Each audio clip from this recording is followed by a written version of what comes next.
having in your youth do to you as an adult and how you use and manage money now?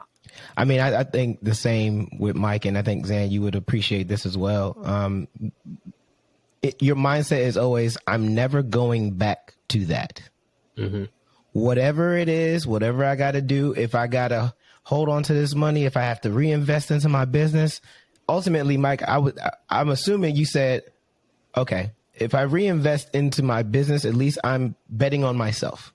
Yeah. As opposed to taking and putting in the stock market. There's so many different things you could have done. Doing a CD and just letting it cook, whatever it is. Mm-hmm. But for me, it was always, and I'll take it back to this, because I lost my mother at such a young age, I became very risk averse.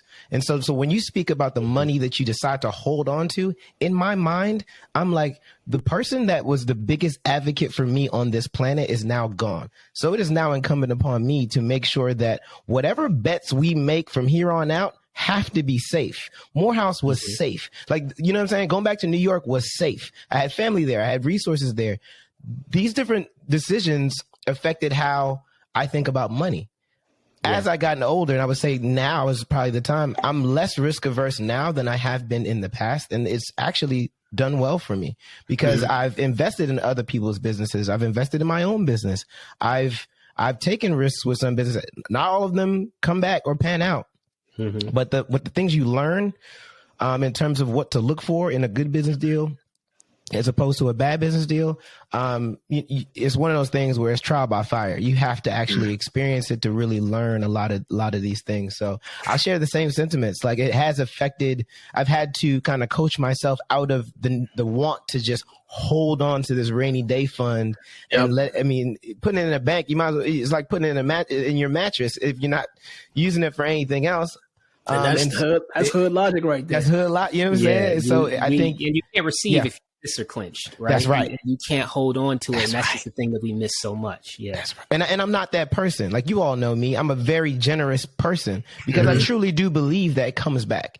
If it doesn't come back monetarily, it comes back with energy. It comes back with an opportunity to make more later or something of the sort. So, we're aligned on a lot of this. On that idea of giving, man. I was talking to one of my, I'm always going to bring up the Bible bros, and we were talking about the different stages of life. And there is existing, then there's living. No, there's existing, there's surviving, there's living, there's thriving, and then there's giving. And then when you get to that, you want to move to that stage of life where you're in the giving standpoint. You're no longer surviving, and thriving it might be where I feel like I am right now. I'm trying to be more giving, but that mindset, and I believe that I have the ability to be more giving, but at times that mindset and just I got to hold on is a struggle for us. So, if what stage, just keep that idea as we're talking through